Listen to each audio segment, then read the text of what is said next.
Hello and welcome to Cody and Corbin Have a Podcast, a show where two former roommates talk about a new movie every week. But this week on the show, we're talking about the controversial fruit-based review aggregator, Rotten Tomatoes. Tomato, I'm throwing tomatoes. I'm your host, Corbin's Vocal.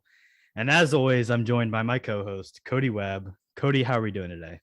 Doing great, man. Excited to be back from another episode. I think we're exploring, an interesting topic in my eyes today.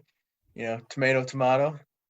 Pretty much the only fruit I don't like. So, yeah, gonna be a fun one, I think. Love to hear it. We're gonna get into Rotten Tomatoes. This is a huge episode for that, but I feel like we have to talk about the Oscars first. So if you don't want to hear Oscars talk, you can skip ahead to our next segment. But for now, the Oscars were this past Sunday. Historically, the biggest night in movies.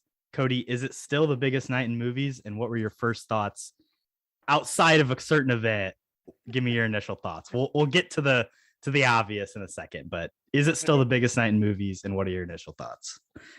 I guess it is the biggest night in movies by default. But I think this year's Oscars was a success for the most part. Other than, some obvious things. But in general, I thought it was actually one of the better Oscars, other than, if you take that out, for the past couple of years.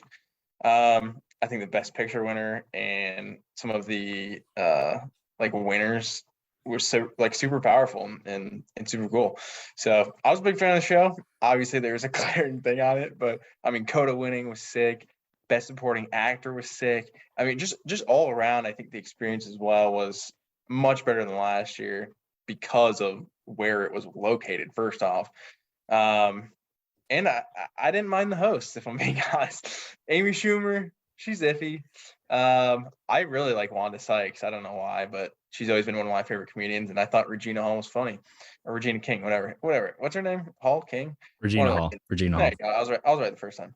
But yeah, I enjoyed the show, and I feel like most of the awards were given to the right things. If I'm being honest, obviously we picked a prediction for these, and I did get most of them wrong. But I think in the long run, it was probably the right choices. But yeah, no, I thought it was actually pretty successful Oscars. What were your thoughts on it? I think it's definitely, I agree, it's better than last year. I think you just get a bunch of famous people in a room, even those ones that aren't nominated for anything. It's just cool to see all these celebrities in one place. I think there's a little bit of fanfare. Definitely some issues. I think the exclusion of the live telecasts of the awards for the most part was a shameful thing for them to do. Particularly ones like best or original score and editing. Those are huge awards to just completely brush aside. The short film ones, whatever. If you don't want to broadcast those, that's fine, because this is about feature length films at the end of the day. But I think it's just absolutely shameful that they didn't do a live telecast. I think the way they integrated them into the show wasn't awful. We still at least got to see the winners in the broadcast. And it just sucks that I also got to see them announced by journalists on Twitter an hour before the show was supposed to start. Especially considering that this show ended up being longer than last year's, despite them cutting those awards. It's if you look at the show, was it really worth it? Probably not. They could have, maybe cut one of the two Encanto songs they did and shorten things up a little bit. In Memoriam was fine. I think the general awards all went in the about the right direction. I don't think there was any the Academy really messed up. Listen, I think Dune was the best movie of last year, but I'm perfectly fine with Coda getting a win. I think the main problem people have with a lot of these movies is just, or with Coda specifically in comparison to a lot of the movies, is it's accessible. Everybody loves it. It's a family drama. It's heartwarming. It's touching, but maybe it's not the highest class piece of art ever. When you look at it in comparison to movies like Drive My Car, Dune, Power of the Dog, maybe not Dune as much, but Power of the Dog and Drive My Car especially. Maybe if you look at which one is purely a better work of movie making, filmmaking, which one was the best, maybe Coda isn't the best, but I think it's the one that can appeal to the widest audience. It's the one that at the end of the day is a feel good story and, you know, what are very rough times right now. So it's cool to see it win. It's not a movie that would probably have won in the past. It's a different kind of winner. But it maybe kind of points to the direction that the Oscars are heading now. Yeah. Just to glance off that slightly. I don't know. I think Coda is deserving. Obviously, I haven't seen it, but I think this was a bit of a down year for movies. I think this is probably one of the. I'd say if we go for the rest of the decade, Coda's probably 8th, 9th, 10th for what the Best Picture winner is going to be. It's definitely not one of the best picture winners we've ever had. But correct. I don't know if any of these movies would have been. I don't think Dune deserved Best Picture at all, if I'm being honest. But that obviously we all have our own opinions. But you know, I was happy to see Coda win. It is, like you said, a different type of movie winning for once, and I enjoy that. I mean, I feel like The Power of the Dog was the easy choice, but they went somewhere different, and I really like that. I think maybe the Oscars, in a sense, is changing a little bit just based off of a lot of the winners this year, and I have, you know, no qualms about that at all. So, yeah, I get where you're coming from. Like I said, I don't know if this is the best year of movies. So if you're gonna give it like a movie like Coda, this is the year to do it. First streaming movie ever, Cody. Do you think that's a big deal? I really don't, because I mean, for me, it was between that and The Power of the Dog, and they're both streaming movies. I think that's just the way of the world right now. And you know, if you're gonna be Mr. Francis Ford Coppola, who wasn't in attendance, you know, anti-streaming, you know, comic book, you know, whatever. You're probably 80.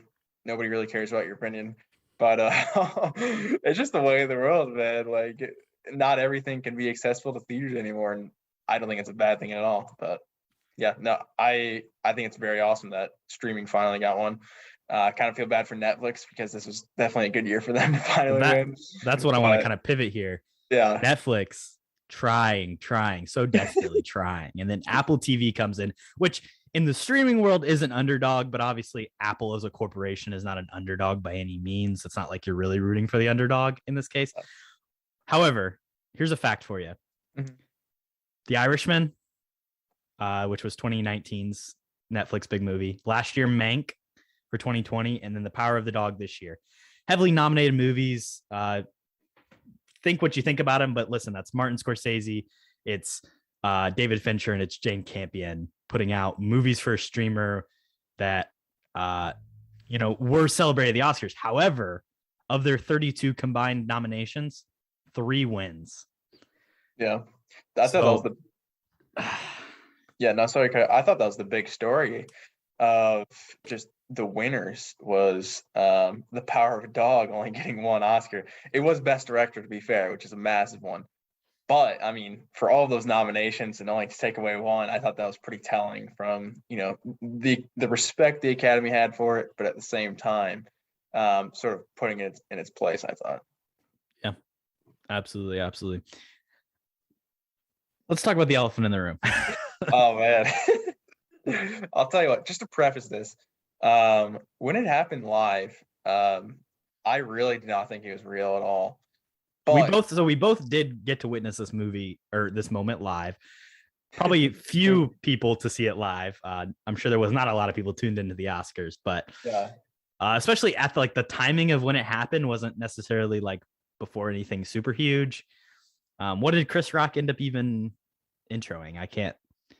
I believe it was Best Documentary. Yeah. Because Questlove came up right after. Yeah. Which is actually a really cool speech, I thought, from Questlove. Yeah. But definitely overshadowed. And the thing that I thought was, you know, sort of the giveaway of, you know, well, I mean, there's a couple giveaways, but when I was watching it the first time, I was like, okay, it's a joke. Like, Chris Rock made a joke. Will Smith's just going to come up, you know, give him a little hug. And then there was no sound. Yeah, that was the big thing. They got out the sound, and you could see Will Smith mouthing very clearly what he's mouthing. I said, "Oh no, what is going on?" But absolute chaos, man. I could not believe what I had witnessed, and Twitter did not either. I mean, it was a firestorm last night what I witnessed. But Twitter's not giving up. We are 24 hours later and we're still going strong. Deservedly so. But the ironic thing is, Will Smith then goes on to win best like actor, 20 minutes later, which is such a crazy honor for Will Smith, I think, and I think well deserved as well. But the irony of it is drastic. But I mean, yeah, in general, what do you think about the whole situation? I don't know what to think about it. Okay, so I don't. It's not our place, and I don't think we should like get into like whether or not Will Smith should or should not have hit Chris Rock. Right. And also like, I think it's probably fair to say like it was an ill joke. It was a bad joke. Yeah. Whether or not you think it's funny, whatever, I don't care. It probably wasn't a great joke. And then there was a reaction made, and listen, he was defending his wife. Maybe his wife hasn't always defended him well in the past. However, you also have, so many Black women are made the butt of jokes in modern society and throughout history. So there's those cultural repercussions of, a man not standing up. There's so much, and there's so many layers, and there's been so much Twitter discourse and so much and I'm not here for that right now. Like, I don't want to do that. No. Just an insane moment. Like, yeah, you talk about like the Oscars that are dying and no one's watching them. No one's cared this much about the Oscars in years. Yeah. This is net positive at the end of the day. This is good for the show. It's just an insane situation. I agree. When it happened, the slap, you're like, oh, that's weird. I guess it's probably staged. But then this audio cuts out, and then they cut to Will Smith mouthing those words, like you said. And I'm texting you. I'm texting Carter and Jackson. I'm like, what the hell is happening? Getting on Twitter, trying to like just see people's reactions. Like, this can't be. And then like Chris Rock right after as well has no idea what to say. He's absolutely stunned with it. And it seems that it was true, in fact, and it was not staged, which is crazy. I think Will Smith's speech was really good. And I think given the circumstances, outside of maybe an apology to Chris Rock himself, whether or not he deserves it, there was no apology to Chris Rock. There was an apology to the Academy and to the other nominees.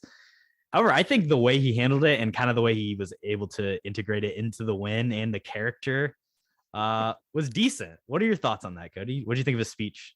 I thought it was good. I thought it was a little long. A little teary. He definitely was just like flustered. He was grasping. He threw the notes away 100%.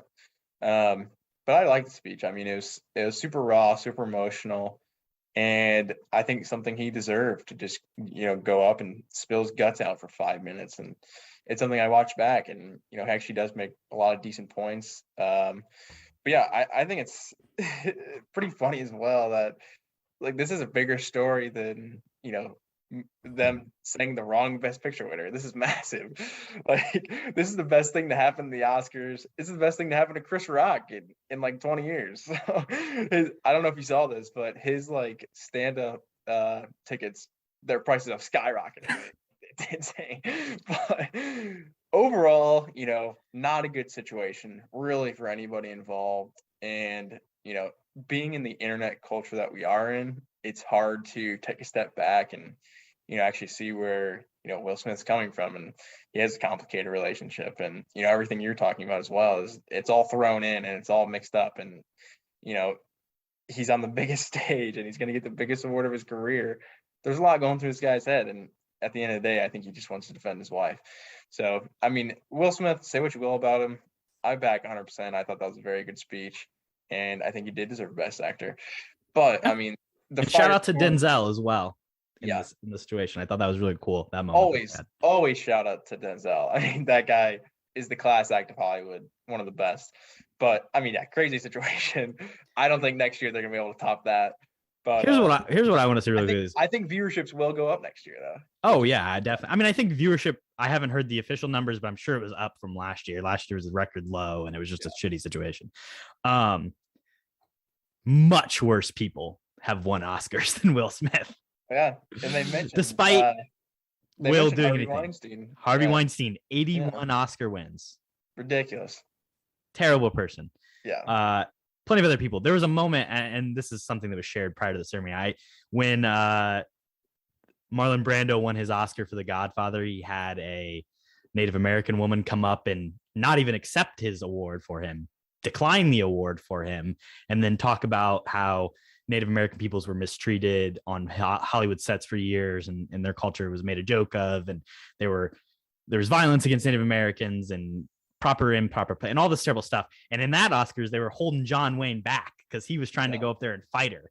There's like 6 security officers. No, so not the worst thing to ever happen at the Oscars, and not the worst person to ever be involved in the Oscars by any means. No. In 2000, I don't know the exact year, but the year that the pianist won, Adrian Brody, that movie is made by a rapist who was on the run from the U.S. government at the time the movie was made.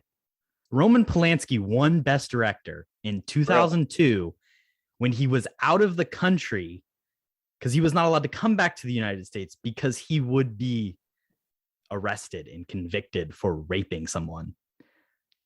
And he won Best Director like 15 years after that happened. It wasn't like, allegations were new. Terrible people have won Oscars. Yeah, no, it's definitely not. I don't think anywhere near the lowest point of Hollywood or the Oscars in general. They've been pretty low for a while, but I mean, on entertainment value, it's got to be up there. It's good stuff. Final things I'll say. I agree. I think the Questlove speech was pretty solid. Troy Kotzer was also great. I think probably my favorite speech of the night. That was 100%, I think, the best one of the night. Ryushi Hamaguchi getting cut off and not getting to finish his speech, probably one of my least favorite moments of the night.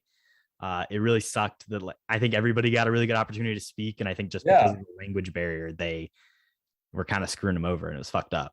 I thought that was weird because they pretty much let everybody else go on for as long as they would want, which I like. I think in past years they have cut off people pretty consistently, but I mean, at this point, I don't know why they would just cut him off and then let everybody else have their spiel. So I thought that was weird. Jane Campion's speech was fine. She got the pre-written. She came prepared.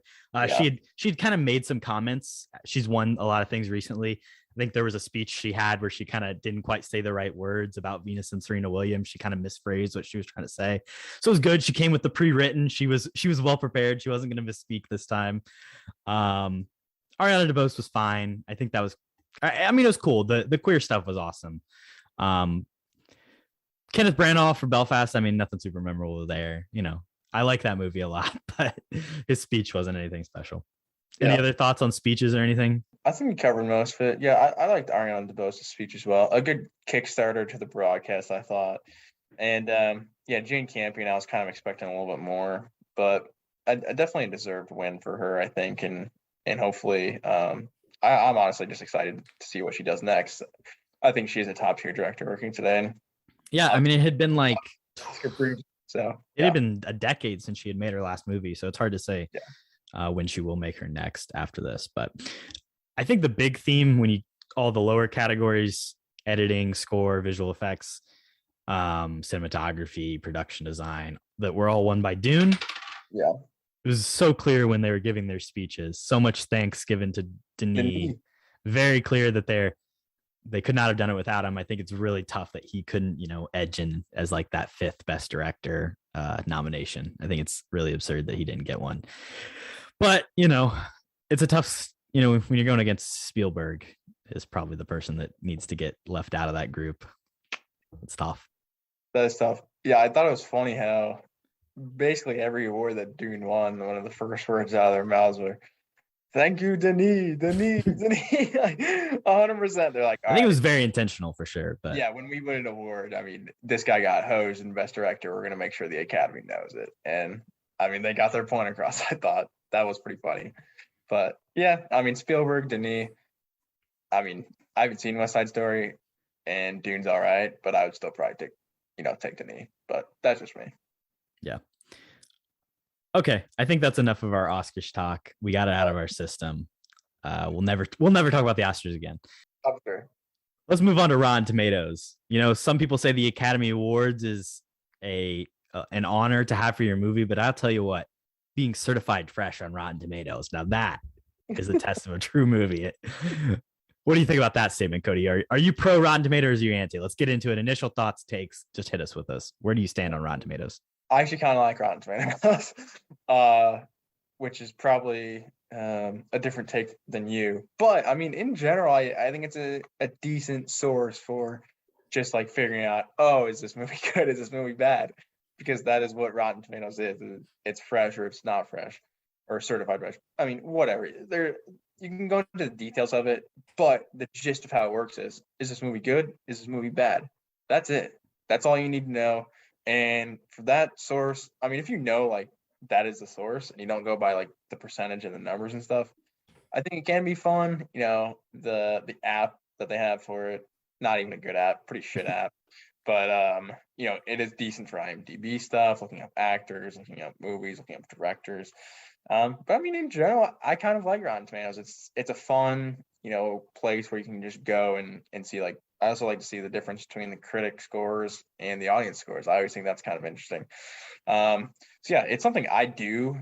I do use it occasionally. I mean, obviously, if you've seen the show in the past, some of our like trivia and stuff has been based around Rotten Tomatoes. You did a whole draft category about it. Exactly. So it's definitely something I use and I would probably recommend, but 100% you need to know like what it stands for and everything because it is a bit confusing. What are your initial thoughts on it? So I think that's the main thing. I think in using it, if you understand like what it means when you hear it, and I'm not trying to do this like, oh, I'm better than you and like I'm smart. I understand Rotten Tomatoes, but like that's kind of like I think it's often misunderstood. Would you agree? Yeah. Most people don't. I do agree because people assume while, you I see didn't even know it. Yeah, you see the percentage and you think, oh, this is a 72% on Rotten Tomatoes. That means it's a 72 out of 100, which is not what it means. And I'm going to get into in a second exactly how these scores are tabulated. I have a whole little lesson for all the people out there. But I think you just want to, if you understand like what exactly it means, I think it can be a great source for quickly looking at a movie. Hey, should I see this? Yes, no, maybe not. I think it can be a really good source for that. When it comes to like knowing like how good is a movie or how bad is a movie, I think I turn to other sites and sources to kind of do those things. Let's get into how the Rotten Tomatoes score is formed. Go for it, Teach. So Rotten Tomatoes has about 3,000 critics in total. And I want to say I did get some of this information from Studio Binder as well as a Vox article and from Rotten Tomatoes' own website. So just giving credit to the sources of that. They have these critics and they're approved tomato meter critics. Not just anybody can be a critic. You have to be a critic. You have to have been publishing for 2 years consistently. They have to be actively publishing, meaning that they've published something, at least one of those reviews in the last year as well. There's also a subset of critics that is a top critic and they get a separate score that you can then go and look at, whatever. Not every of their 3,000 critics, obviously not every single critic reviews every film. So usually it's a few hundred critics per film, or sometimes even less for other films. Some people go about it. They upload their own reviews. Hey, I'm a staffer. I'm a critic. I'm going to go ahead and take the time to upload my own review to Rotten Tomatoes and to other sources. Some people even pull specific quotes out for them, designate it. Hey, this is a fresh review. This is a rotten review. But a lot of people, they just upload it. It gets pull quoted and tagged as fresh or rotten by Rotten Tomatoes. So they look at a review. Does this review think this movie is good or bad? If they think it's good, we're going to give it a fresh. If they think it's bad, it's rotten. And that's literally all they do. They pull a quote out that maybe summarizes their thoughts, and then they say it's fresh or rotten. If they don't know whether or not to tag it, then sometimes they reach out to the critic. Hey, we read your review. We're not quite sure where you stand. Would you give it fresh or rotten? They clarify. Sometimes there's a review might get uploaded. Rotten Tomato tags it as fresh, and the reviewer might say, well, actually, I do think it's rotten, even though maybe like the way you misunderstood my words, where Rotten Tomatoes can then go back and change it. The percentage is based on the percentage of the critics who either felt positive or negative about the film. That's what it comes down to. Yeah. If they feel fresh about it, then it's positive. If they feel bad about it, it's negative. There's a little bit of thing there. So like if there's a mixed review that's kind of generally positive, it's the same as if somebody gave it a glaring 5-star review. So like if I think this movie is okay, I'm going to give it 3.5 stars, and you think it's a 5-star, our votes count the same as just good or bad. It's two sides of a coin. 100% Rotten Tomato score could technically just be 100 people who think It's this all right. movie's a 6 out of 10. Yeah. Or it could be, a mix of the two.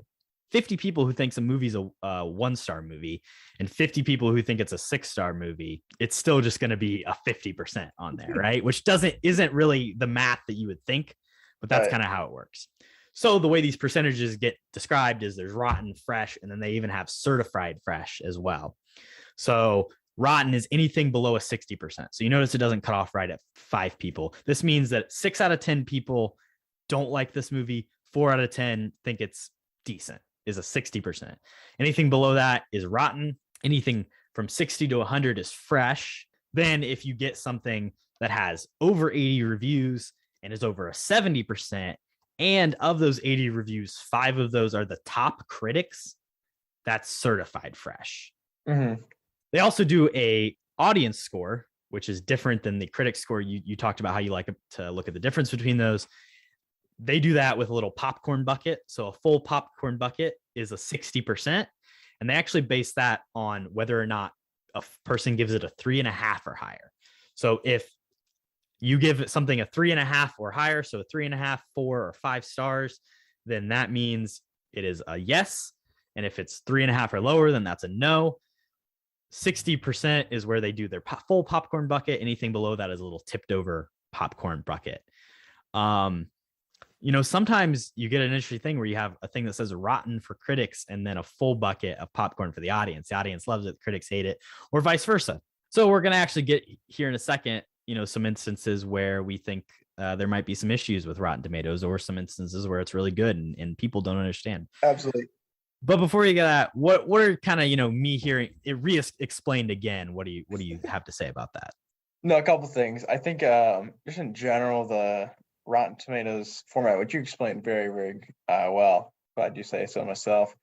The basic of it for me is, like you said at the top, it's not, a 97 out of 100. That's not the score. It's 97 people saying, yeah, I think this movie's good, or 97 people saying, I think this movie's bad.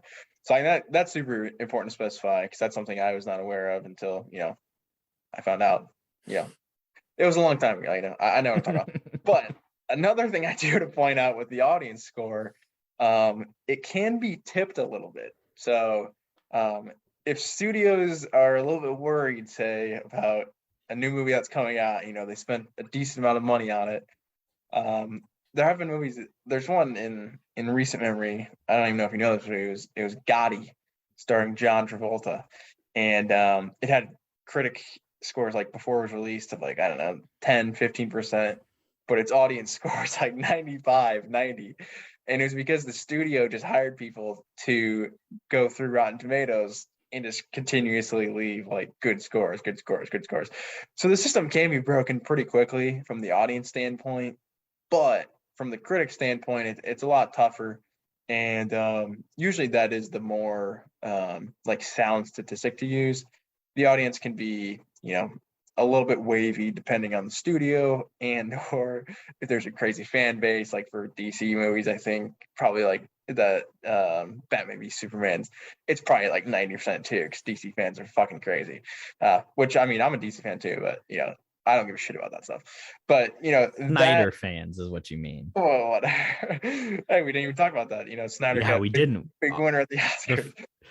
Dude, okay.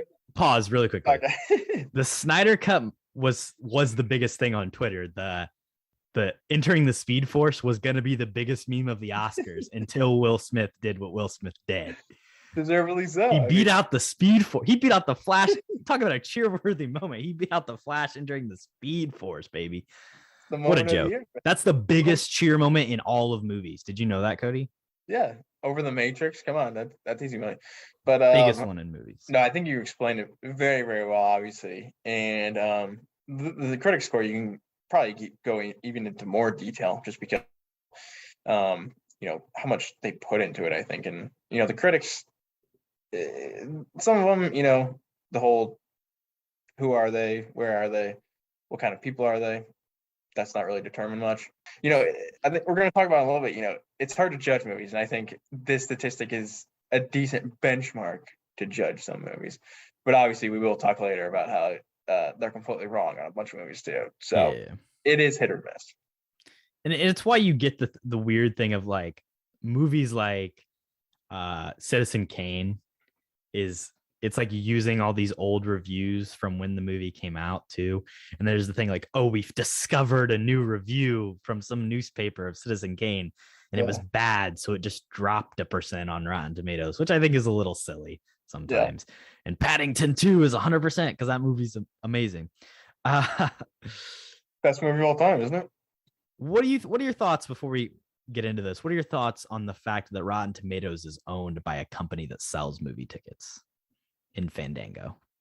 Well, yeah, I mean, obviously it's quite a conflict of interest, but I mean, if you are going to have somebody run it, why not be somebody who's sort of is in the business and knows a little bit what they're talking about?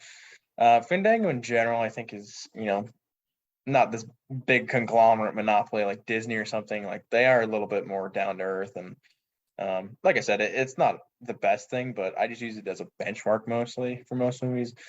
But I mean, yeah, Fandango, should they run it? Probably not. Are they a good choice? Maybe. I don't know. You said benchmark, and I think that's exactly how you have to use Rotten Tomatoes. You kind of use it as a starting place. Is this movie decent or not? I'm curious, are there any other sites or scoring systems that you kind of turn to, or what's your typical go-to if you want to like, is a movie good or not? Yeah, it's tough. I'm going to dive into this a little bit, actually, do my spiel. Let's hear it. I think this is actually a very interesting topic on how to rate a movie. And there are obviously a lot of different ways. Like the KHAP score? The KHAP score? What's that? Our rating system out of 69. Oh, that's a great determiner of what that's what the show's called. KHAP. I was going to bring that up. Yeah, no, out of 69. That's a hell of a scoring system. But I mean, obviously, there's a bunch of them. I'm just going to run through a couple of them real quick and get my thoughts on them. But obviously, the classic Letterboxd, 5 stars. Not a big fan of that one. I feel like it's a little bit limited. I think the bigger the number, the better here. Also, I don't know if you're a big YouTube guy. There's a couple movie reviewer YouTubers, and I really like their scoring systems. So obviously, there's a classic Chris Stuckman. Do you know who that is, Corbin? Chris Stuckman? No? I think I'm familiar. Yeah. Okay, you don't know him. Basically, he's this big movie review YouTube guy, and he's actually making his own movie, which is very cool. And I mean, they just got donated like $1 million to him to finish his horror movie, which is awesome.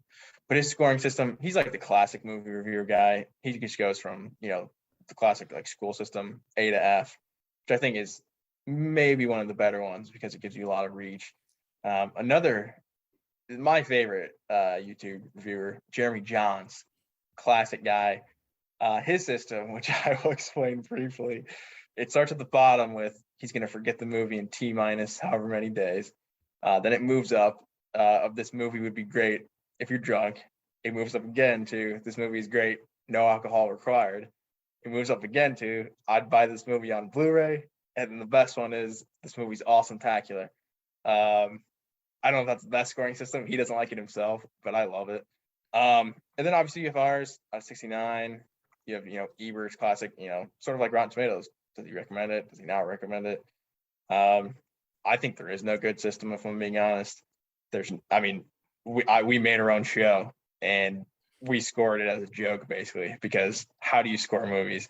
I think probably the easiest, but probably the most boring is, the A to F system. I think that gives you the most reach. Even if you went out of 100, it's basically the same thing. But I mean, that probably is the easiest way to score movies. But I mean, from Rotten Tomatoes standpoint, bringing back to that, I mean, how can you really get a grasp of what, 300 critics are saying about a movie other than have them rating out of 100 or go the old Ebert way and say it's good or bad? And I probably would have zagged when they zagged, but I think it's still a good benchmark and it's something to use. But I mean, throwing it over to you, what do you think is the best way to rate a movie? There really isn't one, I don't think. No, I don't think there's probably a clear good answer. I want to hit on Letterboxd. I probably use that one most frequently because I just use that app a lot. I think the you have to be aware of the type of people that are using a service and also like what that means. And I think the type of people that use Letterboxd typically are people that really like movies, right? So you're getting like a average to mostly above average like movie watcher who's going to be rating these movies, people that care about cinema and film maybe more on a higher level. So that definitely plays into the type of ratings you see on there, like why some movies are higher. The other thing I like about Letterboxd is you can look at the actual like bar graph of where the ratings are. So sometimes you might see a movie that's a 3.9, but it has a ton of 5-star reviews and then like a lot of like 3-star reviews where it's like, this is clearly just like really loved by a lot of people, but there's like no 4.5-star reviews. So it's not like anybody thinks it's close to a masterpiece. It's either like, oh, this is an endearing like childhood love, or it's just like mid-tier for you.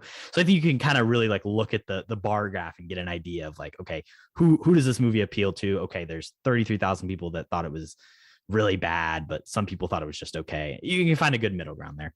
I think IMDb, if you want just like the most basic movie general public, I think the IMDb star rating is probably the most general because it's just like the most widely known, but easily accessible. Their ratings are all whack. So well, the IMDb top 100 is a joke. I'm not saying I use it, but there's some good films on there. And then you also have Metacritic, which is used on IMDb. Yeah. It's their Metascore and also in other places, which I think Metacritic is actually what a lot of people think Rotten Tomatoes is. So if people that are using Rotten Tomatoes now realize, oh, this isn't what Rotten Tomatoes is, that is what Metacritic is. They literally take a score out of 100 and then average it out and you get the score. What is the average score? And it's out of 100. So, hey, not bad. Obviously the KHAP score is a classic out of 69. I mean, nothing better than that. I think, what my favorite thing to do, honestly, is in comparison to other films. I think that's and that's what I do for all of our KHAP movies. Yeah. Is I have a list of all of them. I rank it on that list. And then I say, okay, I gave this one this, that, and that one this. And I do that. I mean, I do that for all the new releases and I have a lot of these lists because it really just helps me kind of get a gauge of like, did I like this better or worse than that? So yeah, I feel like we do that a lot. Honestly, we compare a lot of the movies we've talked about before. I sort of have. I mean, I don't know how many times I'm going to say the word benchmark in this pod, but I have that 60-point benchmark with all of those good movies around there, like Gone Girl. I mean, there's so many of them like in that 60, 61 range for me. Where it's like, is this better than these good movies? And if it's not, stick it in there because why the fuck not? But yeah, I completely agree. I think comparing each other movies is 100% one of the best ways to give it a rating. All right. And before we move on, we got to give shouts to probably the most comprehensive list that we know of. And in the list is life over at the RCR. Shout out Carter's list. That dude's got like 2,000 movies in one list. Listen, I don't personally, I wouldn't use it as a review system. I don't know if I agree with a lot of the list, but you could go on there and you could look at it, see that, hey, where does Jaws rank? Spoiler alert, it's in the top 4 all time. So apparently. No, but I think that is super cool and that's a good shout. It's just, I mean, if we made a list like that, do you know the amount of time that goes into that? So that's a pandemic project. I mean, that's why it's the only reason it happened. So yeah. I mean, yeah, to be fair, but still impressive nonetheless. All right, don't listen to the podcast, but good list. First, we're going to do 3 movies that we think the Rotten Tomatoes critics score is wrong, and then we're going to do 3 movies that we think is right. Why don't you go ahead and kick it off? Give me your first L by the Rotten Tomatoes critics. Oh, they got some fat L's. Maybe we'll see if we have any overlap here. Okay, I do probably have more than 3. I got a couple. But I'll save them for the honorable mentions. My first one is a fat L, and I'm taking it in the L maybe you wouldn't expect, a high scoring L. And this is a movie that I have talked about before. Maybe I didn't. I talked about it sometime. It's Indiana Jones and the Kingdom of the Crystal Skull. This is on my list as well for an honorable mention. God. What an abomination of a movie. Yeah, because we did talk about, we were talking about Shia LaBeouf and everything. But the critic score, to throw it out here, is a 77% fresh, which is nowhere near even, This is saying I pulled a recent screenshot, Mhm. 78% certified fresh. Oh, there we go. Well, that's even better. I'll tell you what, Spielberg's got some pull in Rotten Tomatoes because this is a ridiculous score. I've gone on record before and saying this is a horrendous movie, should have never been made. Indiana Jones is an 80-year-old man, and let's just throw aliens in and Shia LaBeouf swinging around in the vines. They nuke the fridge. I mean, you could go on and on and on with the bad amount of things in this movie. The villain's ridiculous. I believe it's Kate Blanchett. Oh man, aliens. Why are there aliens? I don't know. There's no good answers really to any of these questions. And you know what? They're making another one. So fuck it. I mean, it's probably going to be the same amount of crap, the same amount of old Harrison Ford not being able to move. And it'll probably get like an 85 on Rotten Tomatoes. But yeah, I think it's one of the biggest L's in Tomatoes history and something they should be a little bit embarrassed about. Yeah, 53% on the audience score. I don't understand it. High. I don't know how 78 out of 100 people think that this movie is good.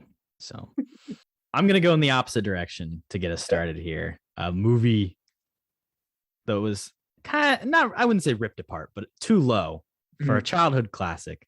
Not my childhood, but in somebody's childhood. We gotta go Space Jam, the classic Michael Jordan led film, co-starring alongside Bugs Bunny and Bill Murray. 44% rotten, and I just think that's such a shame.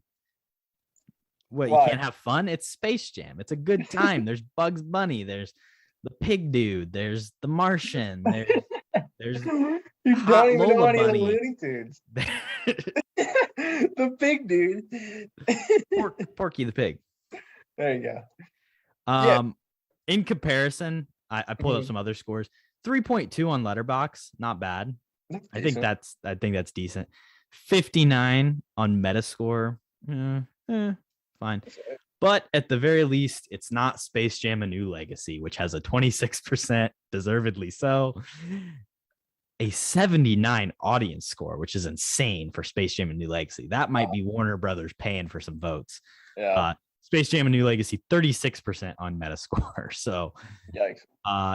At least it's not that. At least it's not that bad. But I don't know. I think. What do you think? Shouldn't it have higher than the 40? At least give it like a 60. Yeah, I think it should be hovering around that 60 range, I would say. I mean, do you think there was just like too many people that were like mad their teams got beat by Michael Jordan in the 90s and they hated it? Like all the Philly and Knicks, like the New York Riders, the Philly Riders, basically everyone Boston, except for Chicago. Yeah, like they probably just anybody at those big newspapers was probably just mad at Jordan. Yeah, no, that makes sense. I mean, that is one of my childhood favorites, so I'm gonna be biased and say it should be fresh, but I don't know. It's not the best movie. It does have Bill Murray in it though, and how is Bill Murray not certified fresh? And in this day and age, but seriously, I back that. And I'll continue along the trend of maybe movies being a little bit lower than they should. And I'm gonna go with an absolute classic. And again, one of my childhood favorites, National Treasure, baby. This is also my number 2. Yeah. What would I think National Treasure should be rolling in at? I don't know. Maybe somewhere around the 70 range, 75, 80 if we're pushing it. A family friendly, just fun historical adventure with Nicolas Cage being a psycho. No. You know what it's clocked in at? 46%. Oh man. That's tough.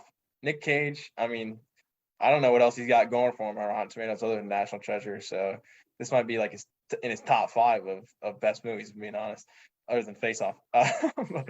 Oscar award winning. I think that actually Nicolas Cage. Obviously, I mean, he's got the Oscar picks, so we don't count those. But I mean, obviously, this is a childhood favorite of mine. We've done it on the show, so if you've seen the episode, you know my opinion on it. But even for this kind of movie, I think it's ridiculous though. Like, I don't know. It's a Disney just like fun adventure romp with fun characters and historical context behind it. Cool action. Sean Bean's the villain. Like, it has a good cast, but I don't know, man. The critics didn't like it for some reason. I think they're just Nick Cage haters. Rip.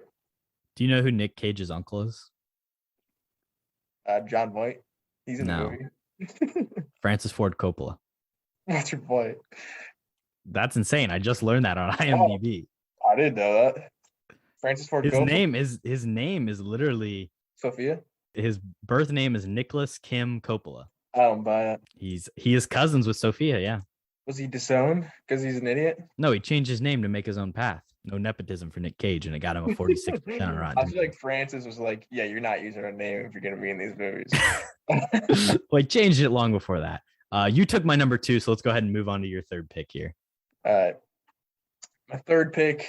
I have a couple. I mean, also just to point out some other honorable mention comedies that I think should be a lot higher. Happy Gilmore, 61%.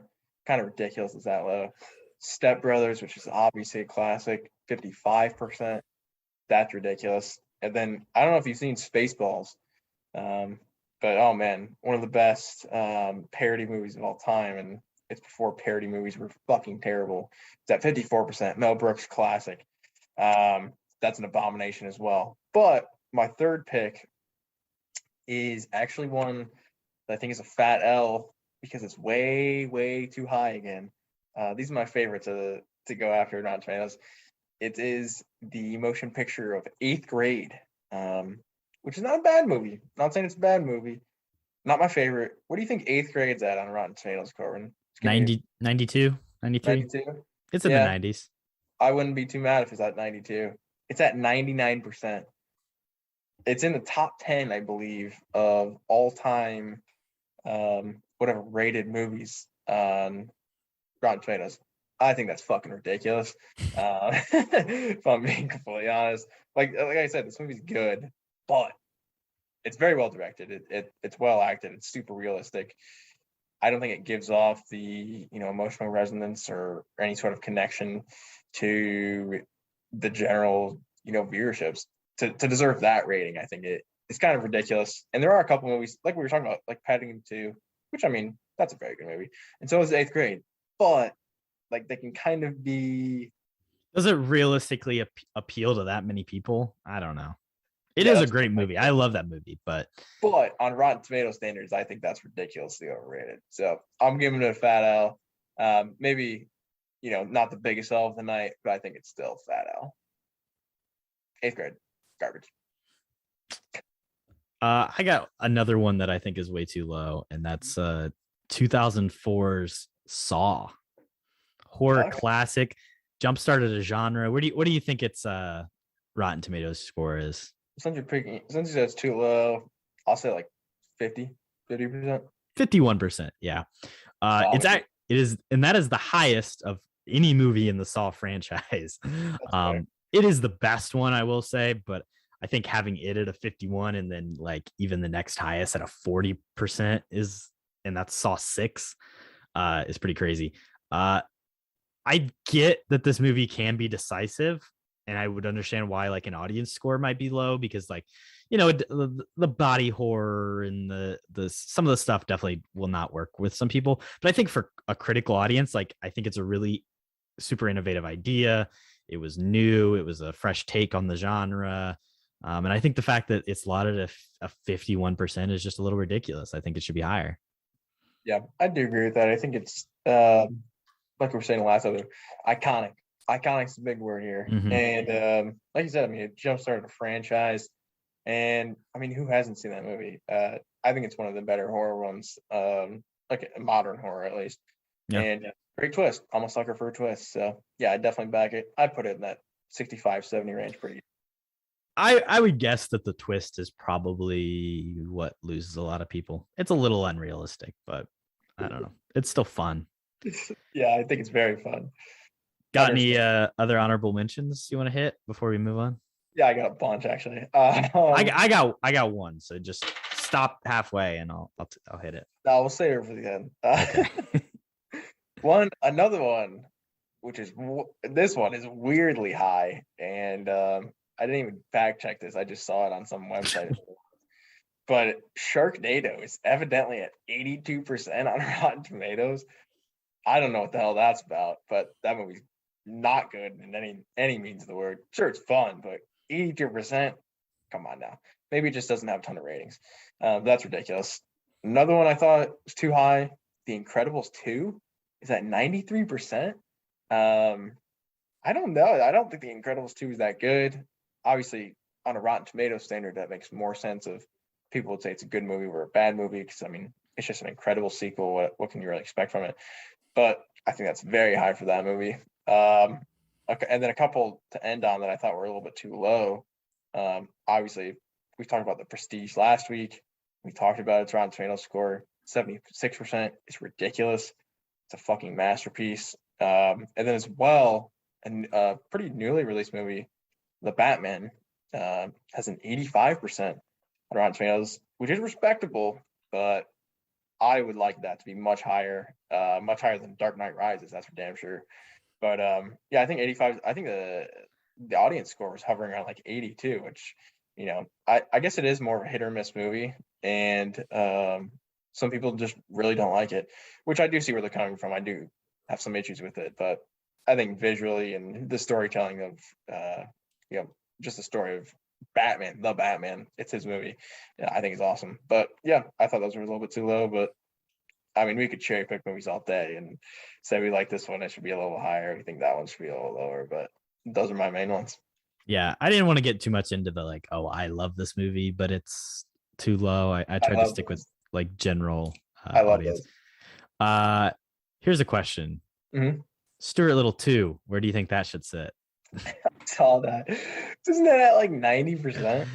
It's at 81, certified fresh. Hell yeah. I haven't seen it. I saw Stuart Little 1 and it was all right. But... Stuart Little 1, classic. Stuart Little 2, there's a bird, there's a plane, 41% audience score. Oh man. But for some reason, 80, we got to do the Stuart Little 2 pod, I guess. I don't know. So.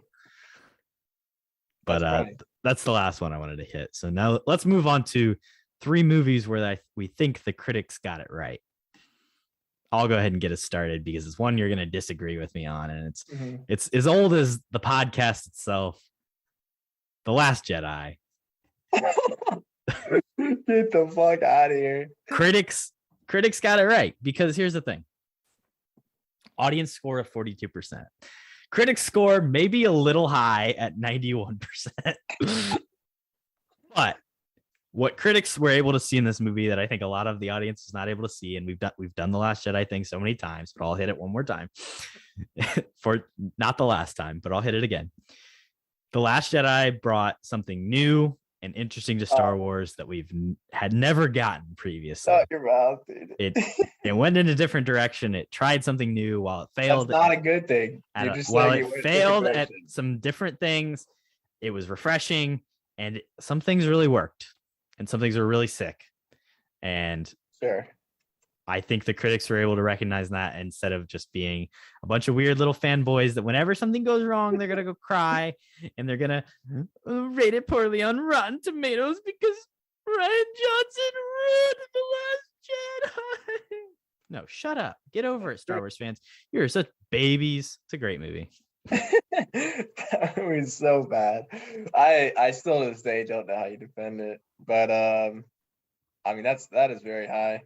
I believe The Force Awakens is higher. That's all that matters, maybe 93. Yeah, obviously the audience score is the true teller there. But my first pick, and these are all going to be pretty positive from me. Just to throw all of these out at once, just all together is my first pick. We got Moonlight, 98%, Arrival, 94%, and well, I guess just those two. What's my other favorite movie? Oh, The Prestige. They got the on, fuck them. But those two, I mean, 100%. My favorite movies, highly rated on Rotten Tomatoes. What does that say, Corbin? Do I know my stuff or do I know my stuff? Come on. I think Lady Bird surely has a high rating. I think Lady Bird's like 99%. Catch Me If You Can's probably decent. I'm sure Requiem's like 70%. Social Network is in the 90s. That's sure. Got 90s too, yeah. No, but my favorite movies are superior. Except for The Prestige. Yeah, fuck The Prestige. But I tried to look something on Rotten Tomatoes. It's under maintenance right now, so there's no fact checking happening. The rest. Good thing we saved these in advance. That's great timing. Yeah. Give me your second one. Yeah. So my second one is it doesn't have an extremely high score, but I think it has a respectably high score, and it's a movie we've talked about on the podcast. Holes. 78% for Holes, 76 audience score. So it has It's kind of right in tune with what the audience likes and what the audience thinks of it. It is certified fresh, so it does have that 80+ ratings and the 5 top critics.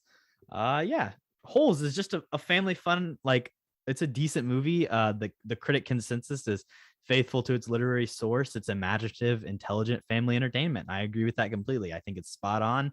I think, there's some people that aren't going to like it, but I think 78 out of 100 are going to really appreciate this movie where a man sells his onions and then gets killed. I can fix that. Not as tomatoes, though. I mean, if you're telling me Holes is better than National Treasure, you're full of shit. But your list is I do think it's better than National Treasure. Your list could have just been what Rotten Tomatoes got wrong on my list. So fair enough. I do back. You don't think Holes deserves a 78%? No, I put it at 55 tops. Oh my God. Moving swiftly on, we'll just continue the theme of movies we talked about on the pod, and I think one that Rotten Tomatoes 100% got right is Booksmart at 96%, certified fresh. Hell of a movie, and proved Corbin wrong once again, the critic score. But I mean, yeah, that's bang on. I think it's like I said many times, modern comedy classic. If it's not in that 95 upward range, I think that's an abomination, and I think they got it bang on. My last one is a horror film from Jordan Peele, but it's not Get Out, which is also highly rated. Us. But it's his other film, Us. And the reason I specifically chose it is because its audience score is pretty low in comparison. So it's a 59% audience score, which does mean that the popcorn bucket is tipped over. Wow. And it's a 93% certified fresh for the critic score, which I think is much more accurate. I think while not as good as Get Out by any means, because I mean, how do you really live up to that? It's if he had made a movie better than Get Out, then I don't know what to say. But it is a better horror movie than Get Out, I would say. It's got a pretty good twist at the end. It's got a phenomenal acting performance at its core from Lupita Nyong'o. Also great support from the children. I don't know their names, but Winston Duke is also great as her husband. And even the white people that get killed are pretty solid too, whoever plays them. Just a fun, scary movie, an original idea from an up-and-coming director. I think the fact that it has a 93% is fantastic. And I don't know why the audience hated it. That's interesting, honestly. I wonder why it was tipped that way, but yeah, definitely a good pick. And then, for my third one, I just have a bunch I'm going to rant off here. Casablanca, 99%. Classic. Very, very good movie. Deserved. Guardians of the Galaxy, best MCU movie, 92%. Love that. Love that from Rotten. And then last one, just to continue the Batman theme, Dark Knight, 94%. I think on most of the upper echelon movies, in my opinion, Rotten Tomatoes does do a very good job of hitting it on the head in the 90s. And yeah, all of those I just back 100%. So classics all around, and definitely check them out. Any final thoughts on Rotten Tomatoes? Yeah, I think, like I said before, something I use and something that is useful just for general, movie knowledge and sort of the classic fight of good versus evil. Tomato, whatever you pick. Corbin, he kind of, has the sense, I think, of, what is good in a movie, what is bad in a movie. I don't know if I would make him a critic for Rotten Tomatoes. Hell no. But I think maybe I think this is the end. Now, listen, I'm titling this episode Exposing Rotten Tomatoes. I don't know if we exposed them or not, but it's also our plea. Make us Rotten Tomato critics. That's true. We have to, it's 2 years. We have another year of this before we can get there. What if we publish? Does this count as something published? I think so. Yeah. I don't know if it has to be written. What's the criteria? The written word's dying. You just have to do it consistently for 2 years. I think that was really about it. Oh, well, we're like a year in already. Exactly. That's what I'm saying. One more year and they can put us on there. We could have our own. Dude, certify us. Why would they not? Honestly, though. That's what I'm saying. We could be one of 3,000. That's easy money. How much you get paid for it? I think it's kind of like crowdfunded, open source. Like there's not really a paycheck involved. I was looking to go full time. That's tough. Let's move on to We Have a Podcast. Blockbuster Video. Wow, what a difference We're gonna do something a little bit different this week. Hopefully, Rotten Tomatoes is back up. It looks like it's working on my phone. We're gonna see. We might have to pivot here. I've drawn a few different cards from the blockbuster movie game, and what I'm gonna do is I'm gonna flip them over, and I'm gonna look up its Rotten Tomatoes score, and then we're gonna just give our boom bang reaction if it's good or bad or right.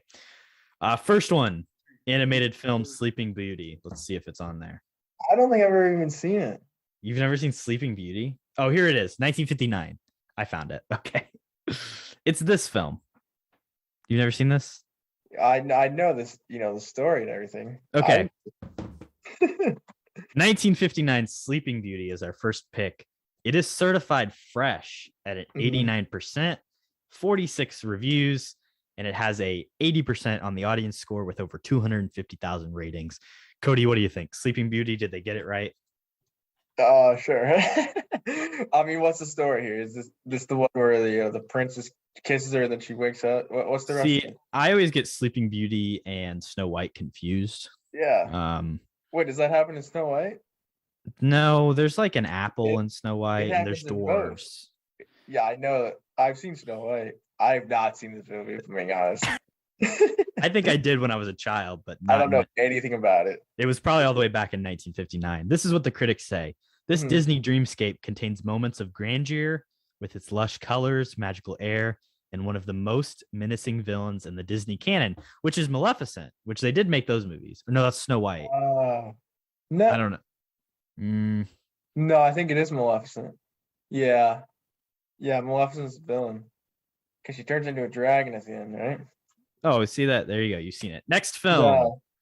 Yeah. It was in the Game of Life Disney vision.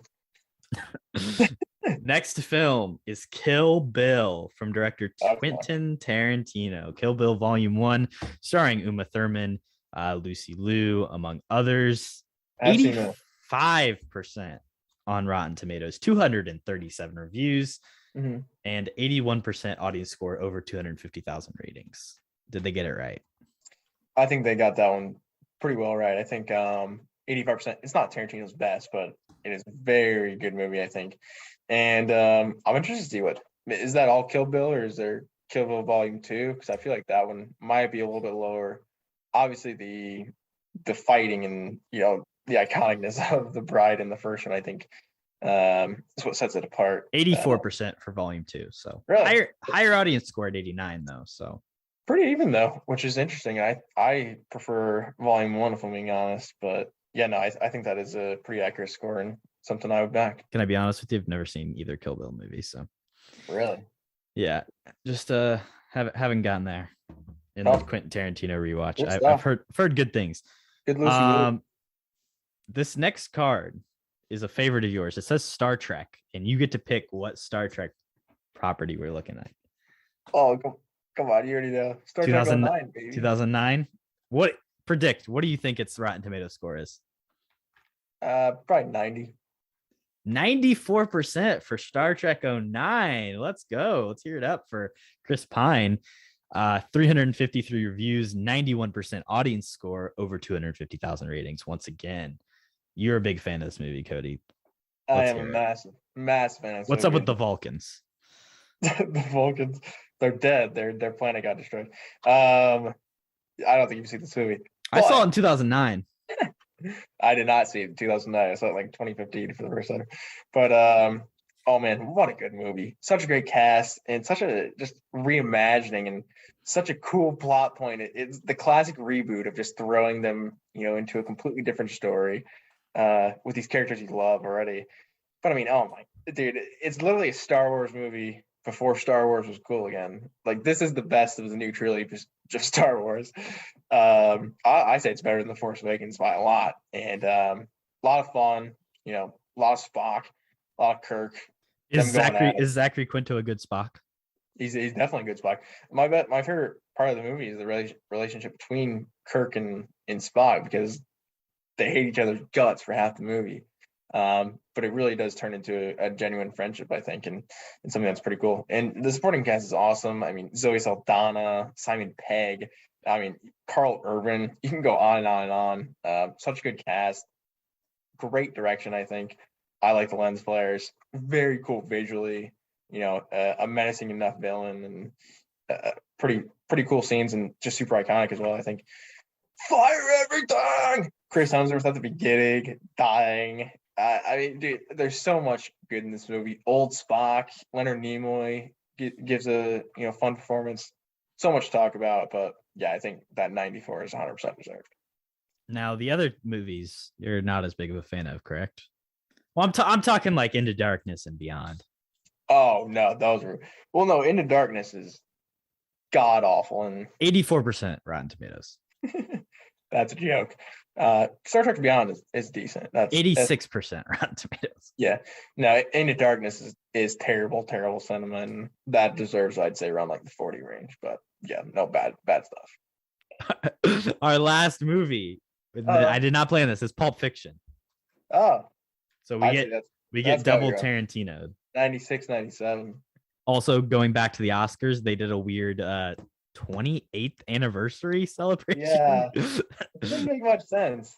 Strange. I don't know why. They were just trying to get, John Travolta, Uma Thurman, and Samuel L. Jackson on stage together, I guess. I think Sam, he was accepting some other awards. Well, he won like the governor's award for like lifetime achievement, which is cool. Shout out to Sam Jackson for getting an Oscar. It's very cool. But they're not televised either, but yeah, they were talk about it. Let's get this guy on stage, and might as well bring back Pulp Fiction because that's his best movie probably. So I guess weird. 92% with 108 reviews and a 96% audience score. Once again, coming in at over 250,000 ratings. Pulp Fiction, great film. Yeah, no, I think that's definitely accurate. And maybe it could be a little bit higher, but I think the audience score probably balances that a little bit. So yeah, I think that's bang on. All right, let's move on to our recommendations. What have we been into? I drink your milkshake. I drink it up. Cody, we can finally have a Survivor talk. I'm caught up. Let's hear You're it. all caught up. 3 episodes in. Episode 3 was actually pretty good. I think the first 2 episodes I was pretty vocal about. I wasn't a massive fan of. Sort of just a slow start to the season, I thought, but and a lot of repeating the same stuff we saw last season. Yeah, exactly. Episode 3 is wild, man. Even I was confused on what the hell is going on at Tribal. There's so many people who, lost their ability to vote, and they're still splitting the votes, it seemed. But it actually turned out to be a pretty good move from whatever the main guy's name was. What's his name, like Dave or Eric or something stupid. Daniel. Sure, Daniel. I was close. Dave. He made some enemies, though. I tell you that. He did, and it could be a good move. It could be a bad move because surely there's a swap coming, and if he gets swapped with the right people, he's fine. But if he gets swapped with Mike and that girl who he clearly backstabbed at Tribal, he's probably done so. But yeah, Chanel. That was Chanel. I like Chanel. She's actually a pretty good character this season. But I mean, if we keep this tribe for a couple more votes, I think he positioned himself beautifully because he specifically drew the lines in the sand and said, I'm with you too. So, I mean, good move, I think, honestly. And I don't know if it was exactly planned out gameplay from the start because I was confused on how the vote was even going to turn out. Even after they revoted, I was like, what the hell's going on? But I thought the conversation at Tribal was very cool. I thought for a second they might actually draw rocks, which is great television. So even that being like in play, I thought was very cool. But yeah, the 3rd episode was by far my favorite of the season. Yeah, I think it was the best. Interesting challenge. They had to quit the challenge and move on because they couldn't complete it, which is crazy. The one tribe only competed it because the huge motherfucker just drug everybody through the water, which was insane. Shout out Jonathan. Yeah. That dude's a crazy. That I think that's probably my favorite tribe. That orange Taku tribe is the most interesting to me. I think it's tough that first guy who had to get medically evac'd. That was really strange and unfortunate for them at the beginning. And then the first person they vote out is Indiana mom herself, Mariah. So Indiana, no love on Survivor this season. I agree. I think their tribe is character-wise by far the best. Yeah, episode 1, I really liked. I don't remember their name, but I thought that character was Jackson. Jackson. I don't know why they let them out on the island if they knew that they were taking medication and they didn't want to take them off of it. Strange, but It was weird. Yeah, good character nonetheless. And yeah, Mariah, I mean, she was literally what her brother was one of the nurses who, I think it was the first nurse who passed who away from died COVID. in COVID. Yeah, that's Man, crazy. that is tough getting voted out on Survivor, and that's your story. But yeah, There's I would have liked seeing a lot more for her, but that tribe's awesome. I mean, you got Marianne, you got Jonathan, like you said. The other guy's very cool as well. I forget his name, but Omar's cool. Omer, yeah, love that guy as well. And then Lindsay, she's fine. She's all right. Omer's got a really cool story as well. But yeah, Jonathan, I mean, once the merge comes, that dude's done. So he's got to win every challenge or he's gone, I think. But yeah, definitely a good tribe. There's some weirdos too. there's some interesting characters. I really like Marianne. I think she's obviously going to be very polarizing, but I think she's really funny. She's wild. She's not afraid to be herself at all, which I think is cool. A lot of youth out here too. So Jeff wants like 17-year-olds on the show. Jeff's a psychopath, but don't go on Survivor if you're like 17, 18. It's going to mess with you. But yeah. Anyway. Right. Anything else? Any other recommendations? Anything you've been into? I do one other thing, obviously. We'll keep up the Game of Thrones talk. I'm about halfway through season 6, and the season's been great. If I'm being honest, last season it started off slow. It came along pretty quickly though.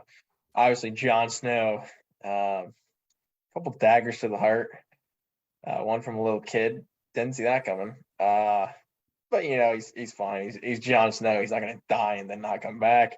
Right? Yeah, he would never die. And then he just hangs the little kid. So revenge, I guess, but still dumb. Also Stannis, see ya. He's gonzo. Bruce Bolton, see ya. Nice knowing you. The Lannisters' other daughter, who's on Dorne, see ya. Nice knowing you.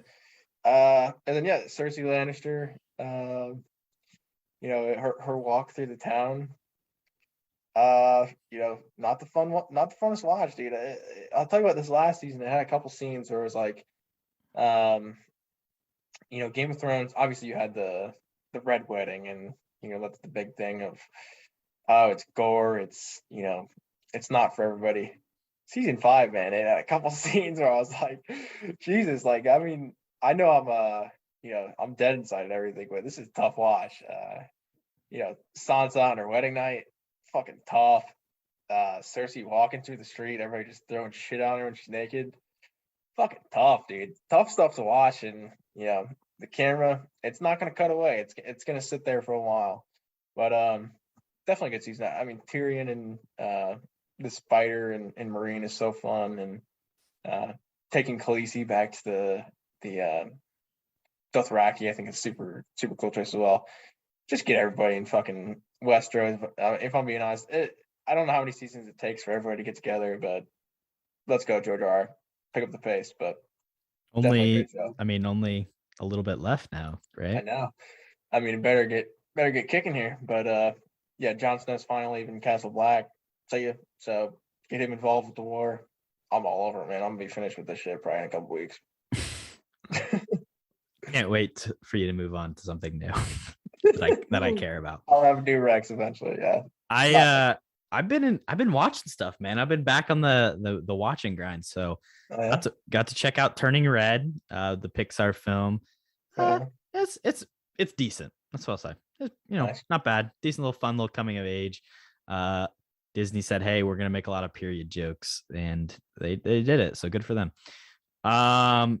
The Adam Project on Netflix. I watched that. Part 2 of 3 of the Ryan Reynolds and whatever that guy's name is trilogy that they've decided they want to make together. That's going to culminate in Deadpool. What are your thoughts on that? I don't even know what you're talking about. Was the director like Sean Levy? Sean Levy. They made Free Guy together, and then they made the Adam Project, and Sean Levy is now going to direct Deadpool 3 as well, and they're going to have their little Ryan Reynolds trilogy. I didn't know he directed the Adam Project. Yeah, that's cool. I mean, if you find a director you like working with, might as well keep doing it. I back it. Yeah, I think Free Guy, obviously I spoke pretty highly of it. I also rewatched that, so I got myself a little Sean Levy doubleheader there. It's not as, it's decreased on my list a little bit, but I still appreciate the movie.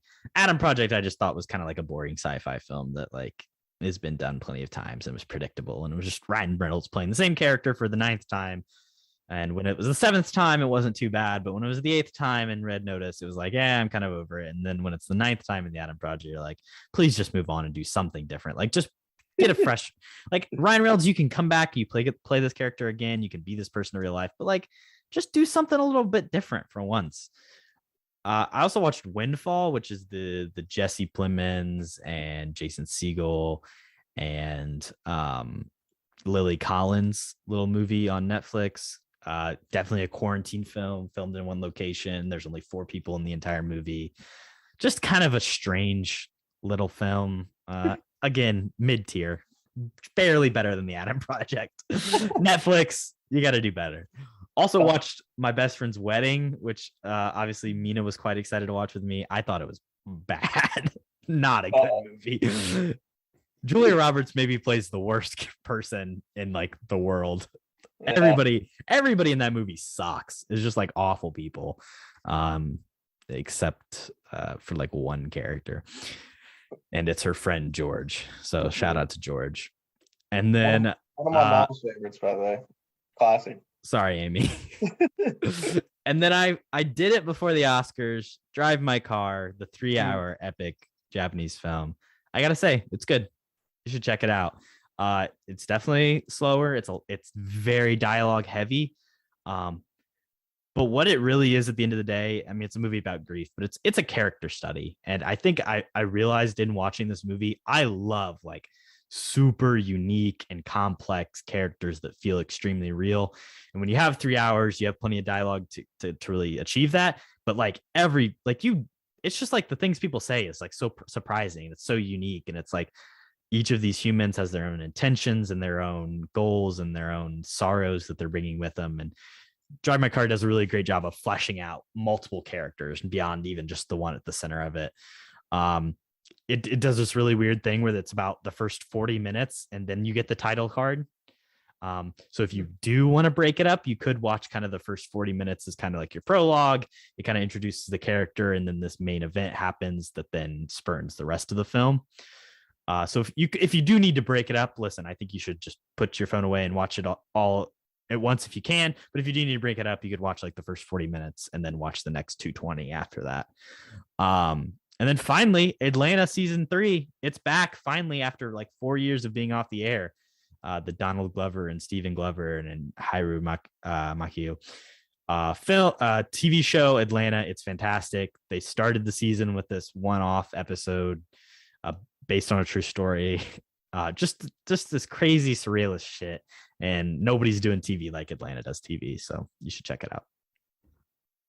And genuinely funny. Good reaction, baby. All right, it's been a long one. Rotten Tomatoes, you've been exposed. The Oscars, you've been exposed. I was not exposed. Nobody else Corbin's been exposed. Thanks for capping with us. We're going to have a little bonus episode for you this week. So, because we just love you guys so much in springtime. So check it out. And let us know what your thoughts on Rotten Tomatoes are. Peace. Stay capping.